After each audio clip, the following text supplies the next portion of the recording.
नमस्कार. किमंतू लाईव्हमध्ये आपल्या सर्वांचं मनपूर्वक स्वागत.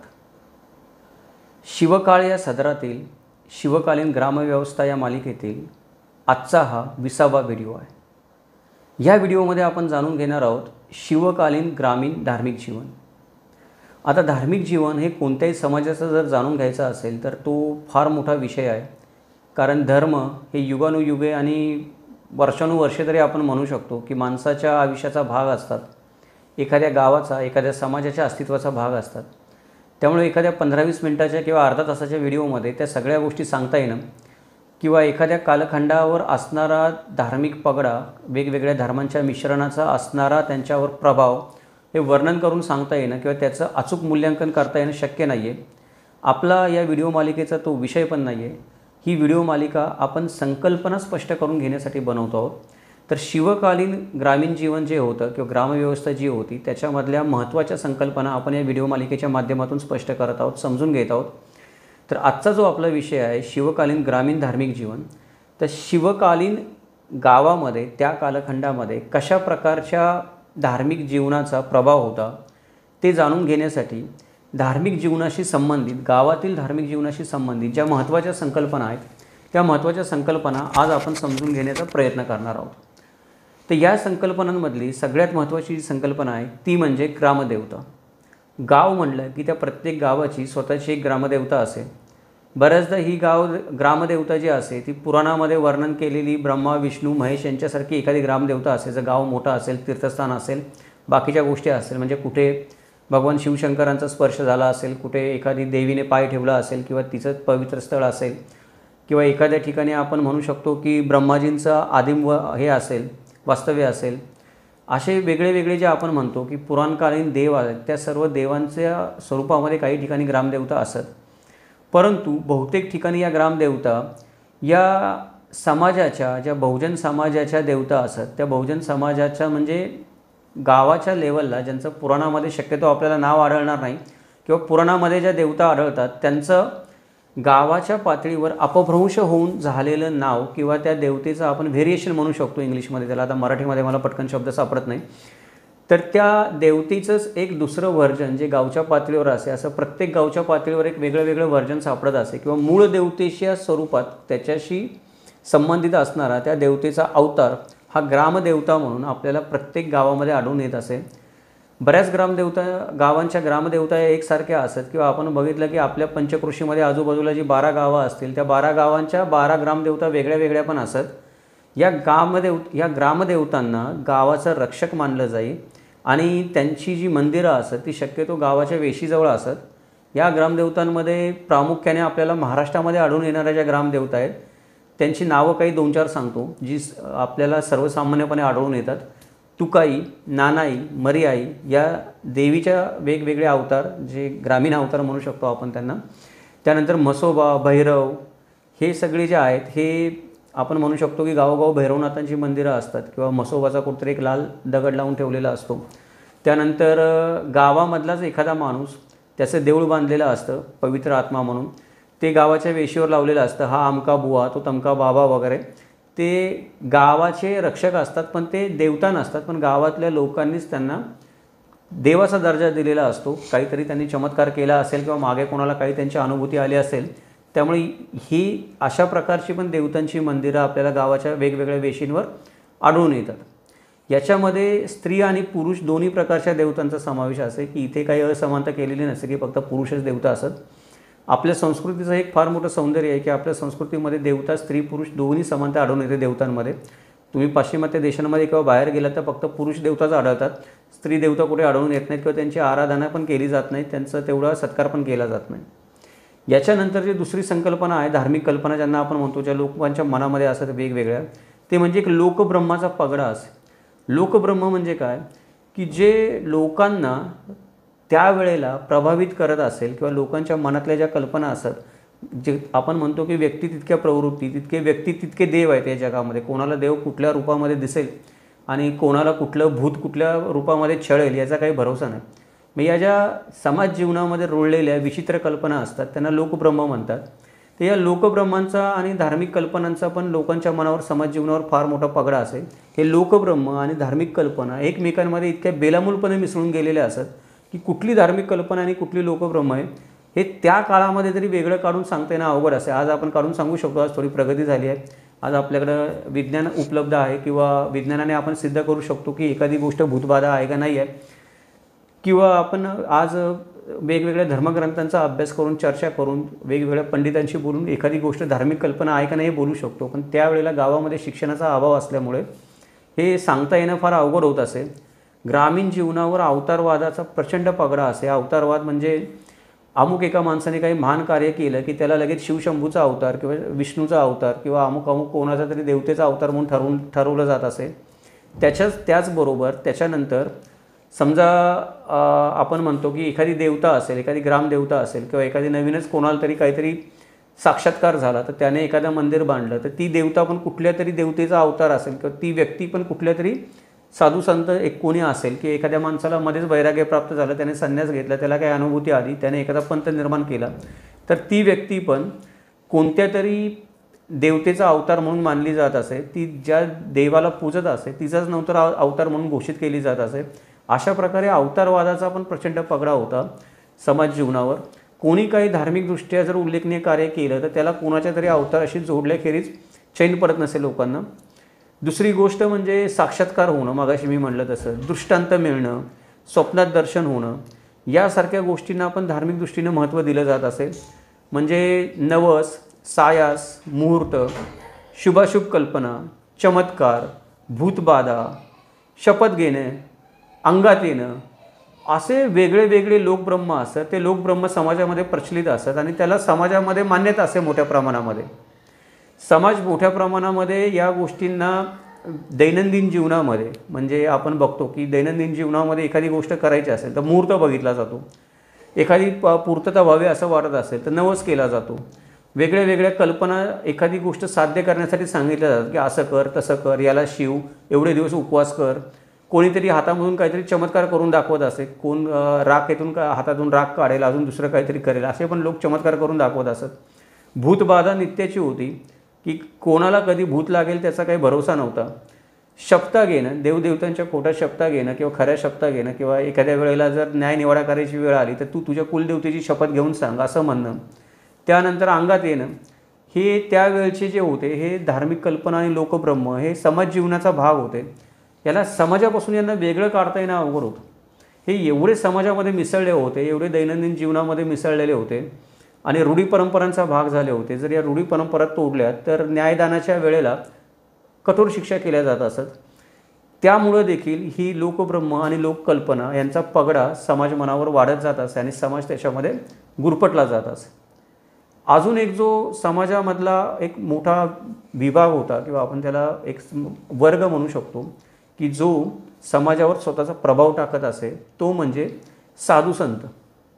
समाजामध्ये साधू संतांना कोणत्या नाही कोणत्या तरी देवतेचा अवतार मानला जात असे आणि साधू संतांचं आपल्या घरी येणं हे फार सौभाग्याचं लक्षण मानलं जात असे. कारण त्यावेळेला गावं विरळ असत, लोकसंख्या विरळ असे, गावं एकमेकांपासून लांब असत. धार्मिक श्रद्धा वगैरे ज्या असत त्या गावामध्ये कोणी जोशी असेल, ग्रामजोशी असेल, गुरव असेल, जे सांगेल तेच लोकांना कळत असे. अशा वेळेला कोणी सिद्ध पुरुष, बैरागी, संन्यासी जर बाहेरून आला तर संन्यासी आणि बैरागी नेहमी फिरत असत की देशभर त्यांचं नेहमी पर्यटन चालू असे किंवा आपण म्हणतो देशाटन चालू असेल.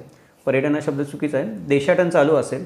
तर त्यावेळेला त्यांना वेगवेगळे लोक पाहायला मिळत, वेगवेगळ्या संस्कृती पाहायला मिळत. मग असे बैरागी किंवा संन्यासी जेव्हा गावामध्ये येत असत, राहत असत, तेव्हा त्यांच्याकडून पण गावकऱ्यांना भरपूर गोष्टी कळत असत, भरपूर अनुभव ऐकायला मिळत असत, भरपूर ज्ञानाच्या गोष्टी कळत असत. कारण हे संन्यासी गावोगाव तीर्थस्थानी फिरून तिथल्या लोकांशी चर्चा करून ज्ञान गोळा करून येत असत आणि म्हणून गावकरी पण त्यांचा अत्यंत आदर सत्कार करत असत. याच्यामध्ये संत, महंत, विद्वान, साधू, संन्यासी, मुसलमान फकीर देखील असत.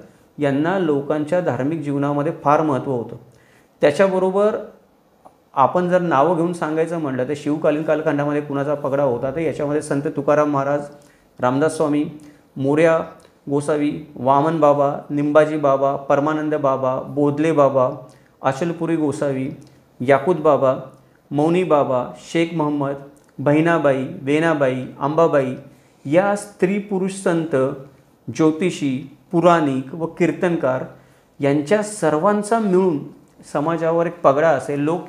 या लोकांनी केलेला उपदेश मनोभावे ऐकत असत.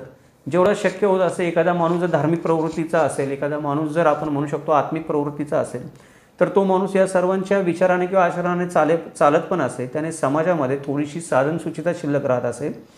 समाज अगदीच आपण म्हणतो की कठोर किंवा क्रूर राक्षसी होत नसे, कारण हे विचार माणसांना राक्षसी विचारांपासून, राक्षसी वृत्तीपासून परावृत्त करत असत.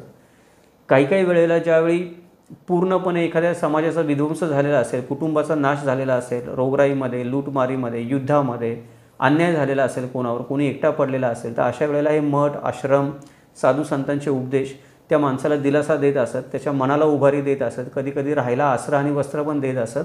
त्यामुळे या साधू संतांच्या विचारांचा आणि उपदेशाचा समाजावर त्या काळी मोठा पगडा पडलेला आपल्याला दिसून येतो. समाजामध्ये जी पूजा अर्चा चाललेली असते त्या काळी, ती पूजा अर्चा 2 प्रकारामध्ये विभागलेली असते. एक ब्राह्मण समाजाची पूजा अर्चा आणि एक ब्राह्मणेतर समाजाची पूजा अर्चा.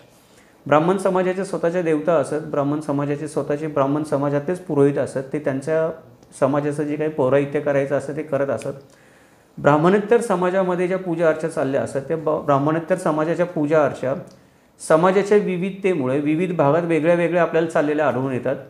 भिन्नत्व असल्याचं आपल्याला त्याला पाहायला दिसून येतं, कारण ब्राह्मणेतर समाज जो होता तो तळागाळामध्ये, गावामध्ये, डोंगरदऱ्यांमध्ये वेगवेगळ्या ठिकाणी विखुरलेला होता. मगाशी जसं म्हटलं तसं लोकब्रह्माने वेगवेगळ्या धार्मिक कल्पनांनी व्यापलेला होता. तर त्याच्या पूजा अर्चा या प्रत्येक गावामध्ये किंवा प्रत्येक विभागामध्ये, समाजामध्ये आपल्याला वेगळ्याच दिसून येतात. कारण त्यांच्या देवता पण वेगळ्या असत, त्यांच्या ग्रामदेवता पण वेगळ्या असत, त्यांच्या देवतांची उपासना करण्यासाठी असणाऱ्या पद्धती पण वेगळ्या असत, त्यांचे सण, यात्रा, जत्रा वेगळ्या भरत असत, उत्सव वेगळे भरत असत. त्यांच्या देवतांना दारू, बकरी, मेंढा, रेडा व बैल यांचे बळी देण्याची प्रथा होती. देवतांना प्रसन्न करण्यासाठी नवस बोलत असत.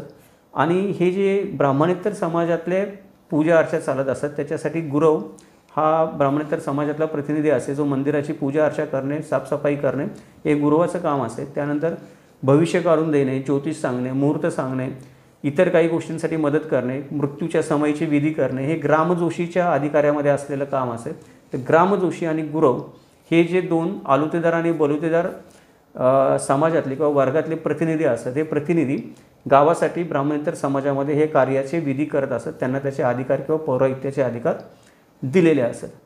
याचबरोबर काय आहे की काही सर्वच गोष्टी जशा चांगल्या असतात तशा काही वाईट गोष्टी देखील असतात. समाजामध्ये श्रद्धा असतात तशा अंधश्रद्धा देखील असतात. आपल्याला शिवकालीन समाजामध्ये काही कुप्रथा आढळून येतात, धार्मिक कुप्रथा किंवा काही अंधश्रद्धा आढळून येतात. अर्थात तो काळाचा भाग आहे. आज आपण त्यांना अंधश्रद्धा म्हणतो किंवा कुप्रथा म्हणतो, त्या काळामध्ये त्या तशा समजल्या जात नसतात. तो ग्रामीण जीवनाचाच एक भाग होता, दैनंदिन आयुष्याचा भाग होता. त्यामुळं आज आपण म्हणतो हे आपण लक्षात घ्यावं. त्या काळामध्ये त्या गोष्टी सर्वमान्य होते. सगळ्यात पहिली गोष्ट म्हणजे जी होती कुप्रथा, आपण ज्याला म्हणू शकतो की पशुबळी देण्याची प्रथा होती. की पशुबळी देण्याची प्रथा आम होती त्या काळामध्ये किंवा सर्वसामान्य होती. मराठा काळामध्ये किल्ले, धरण बांधकाम करत असताना पशुबळी देण्याची किंवा आर देण्याची प्रथा होती. इस्लामी फक्त ही प्रथा हिंदू धर्मामध्ये होती असं नाही, तर इस्लामी पिरांना किंवा दर्ग्याच्या ठिकाणी पण नवसाप्रमाणे पशुबळी देत असत. त्याच्याही पुढे जाऊन एक अमानुष गोष्ट म्हणजे आपल्याला काही उल्लेख सापडतात की अमुक एक किल्ल्याच्या ठिकाणी नरबळी दिला किंवा अमुक एक किल्ल्याच्या ठिकाणी कोणाची तरी सून आणि मुलगी नरबळी म्हणून दिले. तर क्वचित प्रसंगी आपल्याला एक 2-4 प्रसंगी तरी मराठांच्या इतिहासामध्ये किंवा शिव कालखंडामध्ये नरबळी दिल्याचे उल्लेख सापडतात. आता ते खरं का खोटं हे सिद्ध करता येणं अवघड आहे. खरोखर तशी घटना घडली होती का त्याचे संदर्भ लागत नाहीत पुरेसे किंवा त्याला तेवढे सबळ पुरावे आपल्याला आढळत नाहीत. पण ज्या अर्थी असे उल्लेख घडतात त्या अर्थी 100-200 वर्षामध्ये 2-4 तरी घटना तशा घडल्या असतील असं आपण म्हणू शकतो. कारण आग लागल्याशिवाय कुठे धूर निघत नाही. तर ज्या अशा प्रकारच्या अमानुष घटना किंवा अमानुष प्रथा पण धर्माच्या नावाखाली त्या काळामध्ये चालू होत्या. हळूहळू त्यांचं प्रमाण कमी होत होतं. आता तर बिलकुलच नाहीचं झालं आहे. पण त्या काळामध्ये या प्रथा चालू होत्या. त्याच्यानुसार अजून एक दुसरी जी गोष्ट होती की श्रद्धा आणि कर्मकांड याच्यामध्ये लोकांची गफलत होत असे. की जनता ही गावभोळी असे किंवा देवभोळी असे आपण म्हणायचं. गावभोळी अशासाठी की कधी गावाच्या बाहेर त्यांनी पाऊल ठेवलेलं नसल्यामुळे गावाच्या बाहेर काय चाललं आहे किंवा जगामध्ये किती सुधारणा झाल्यात हे लोकांना माहीतच नव्हतं. म्हणजे इकडे आपण ज्या वेळेला शिव कालखंडामध्ये आजही आपला गावगाडा अव्याहत चालला होता त्यावेळेला पश्चिमेकडे लोकांनी मोठमोठी यंत्र बनवून प्रिंटिंग मशीन बनवून तिकडे औद्योगिक क्रांतीची सुरुवात पण झाली होती. पण आपल्याकडे गावाकडे लोकांना ते माहीतच नव्हतं. याला गावभोळेपणा म्हणतात. देवभोळेपणा म्हणजे की एखादी घटना आपल्या आयुष्यामध्ये घडली तर तिचं आपण काही स्पष्टीकरण देऊ शकत नाही, त्यामुळे लोक देवतांना शरण जात असत. त्या काळामध्ये विज्ञानाचा उदय झालेला नव्हता, स्पर्श झालेला नव्हता, तर्कबुद्धी, विवेकबुद्धी ह्या गोष्टी लोकांमध्ये जन्मजात असत काही काही, पण सर्वांमध्ये नसत त्या. त्यामुळे आयुष्यातल्या कुठल्याही गोष्टीचा, कुठल्याही घटनेचा दैवाला दोष देणं किंवा दैवात होतं म्हणून ती गोष्ट स्वीकारणं, अशा पद्धतीने देवभोळेपणा समाजामध्ये फार रुजलेला होता. त्याच्यामुळे काय होतं असे की श्रद्धा आणि अंधश्रद्धा याच्यामधली जी पुसट सीमारेषा होती ती फार धूसर होत असे त्या काळी. आपण श्रद्धाळू आहोत का अंधश्रद्धाळू आहोत हे त्या काळामध्ये कोणाला कळण्याची सोय नव्हती. त्याचा फायदा घेऊन धर्माच्या नावाखाली, श्रद्धेच्या नावाखाली कर्मकांड पण माजवली जात असत त्या काळामध्ये मोठ्या प्रमाणामध्ये. आजही डॉक्टर नरेंद्र दाभोळकरांचा आपल्या समाजामध्ये खून होतो, तर त्या काळी ती किती मोठ्या प्रमाणामध्ये असेल बजबजपुरी माजलेली याचा आपण विचार करू शकतो. याच्यामध्ये वेगवेगळे भगत असत, त्या भक्तांचे वेगळे वेगळे गंडेदोरे चालत असत देवदेवतांच्या नावाने. त्याच्यानंतर आजही कोणी भगत समाजातले इथे असतील आपले मित्र तर वाईट वाटून घेऊ नका. सर्व भगत समाजाला आपण दोष देत नाही किंवा भगत आडनाव असणाऱ्या लोकांना दोष देत नाही, पण भगत नावाचा एक वर्ग त्यावेळेला होता वेगळा. जसं की आपण म्हणतो पुरोहित होता, त्यानंतर ग्रामजोशी होते, गुरव होते, साधू संन्यासी होते, फकीर होते. तसा भगत वर्ग पण होता जो अशा पद्धतीचे कर्मकांड करत असे. जनता मानत होती म्हणूनच लोक करत असत, दुसरा काही त्याला हे नाही आहे, आपण स्पष्टीकरण नाही देऊ शकत की जनतेची गरज होती लोक करत होते. पण अशा प्रकारची कर्मकांड चालत असत भक्तांकडून. त्यानंतर बुवाबाजीचं एक मोठं स्तोम माजलेलं असते त्याच्यामध्ये की महाराज आणि स्वामींच्या शब्दाला फार त्यावेळेला मानलं जाईल किंवा फार या लोकांना मगाशी मी म्हटलं तसं सन्मान दिला जाईल.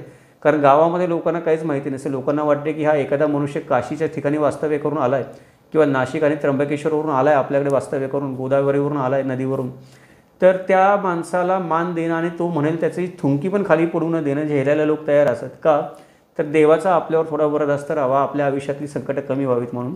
त्याचा फायदा काही ढोंगी बुवाबाबा घेत असत त्या काळामध्ये आणि बुवाबाजीच्या स्त्रोताच्या ऐवजी बुवाबाजीचं स्तोम माजत असे त्या काळी. आणि त्यालाही बरीच पाप भिरू लोक असेल किंवा भोळीबाबरी जनता असेल ती बळी पडली जाईल. आणि हे लोक जे खरं म्हणजे तर उपासना करायला सांगितली पाहिजे देवाची, किंवा जसं आपण म्हणतो तसं की ज्ञान दिलं पाहिजे ईश्वराचं, समोरच्याला ईश्वर समजावा म्हणून ज्ञानेश्वर महाराजांनी ज्ञानेश्वरी लिहिली, तुकाराम महाराजांनी एवढी मोठी गाथा लिहिली.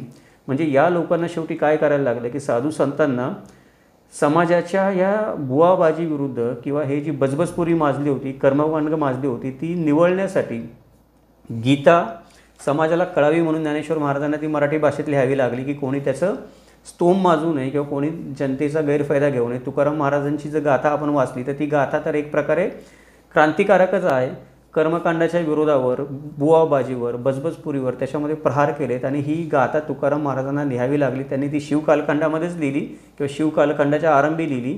तर शिवकालखंडाच्या आरंभी केवढा मोठा समाजामध्ये हे कर्मकांड, देवदेवतांच्या नावाने चुकीचे प्रकार, हे नवस, सायास, पशुबळी आणि माणसं किती आहारी गेली असतील त्याच्या किंवा माणसांच्या चांगुलपणाचा ढोंगी लोकांनी किती फायदा घेतला असेल की तुकाराम महाराजांना त्यांच्या विरोधात बंड करावं लागलं. भले तरी देव सोडून काशीची लंगोटी, नाठाळाच्या माती हानूकाठी असं तुकाराम महाराजांना म्हणावं लागलं. म्हणजे सांगून पण ऐकत नाही तर शेवटी संतांना पण हातामध्ये काठी घ्यावी लागली त्यांना मारण्यासाठी, सुधारणा घडवण्यासाठी. इतकी शिवकाळामध्ये धार्मिक जीवनामध्ये चुकीच्या माणसांमुळे बजबजपुरी माजली होती. तर हे काही चांगले गुण झाले आणि काही अवगुण पण झाले समाजामधले, त्या काळातल्या धार्मिक जीवनामधले. आता आपण पुढच्या भागामध्ये काय पाहणार आहोत तर हे या भागापुरतं झालं. पुढच्या भागामध्ये आपण जे धार्मिक सण समारंभ आहेत ते धार्मिक सण समारंभ पाहणार आहोत की शिवकाळामध्ये कुठले धार्मिक सण समारंभ साजरे केले जात होते.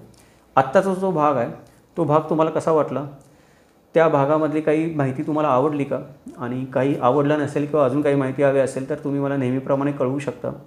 हा व्हिडिओ जर तुम्ही प्रथमच पाहत असाल तर ही संपूर्ण मालिका जी 24 भागांची आहे ती आपण क्रमाने पाहावी अशी माझी आपली सर्वांना विनंती आहे, जेणेकरून आपल्याला शिवकालीन ग्रामव्यवस्थेचे एक व्यापक चित्र आपल्या डोळ्यासमोर उभं राहील.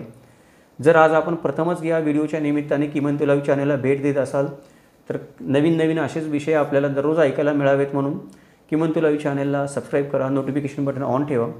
जर आपण चॅनलचे सभासद असाल तर वेगवेगळ्या माध्यमातून संवादामध्ये, चर्चेमध्ये सामील व्हा, जेणेकरून आपल्या सर्वांच्याच ज्ञानामध्ये भर पडत राहील. भेटूयात आपण उद्या नवीन व्हिडिओ बरोबर. तोपर्यंत जय महाराष्ट्र, जगदंब.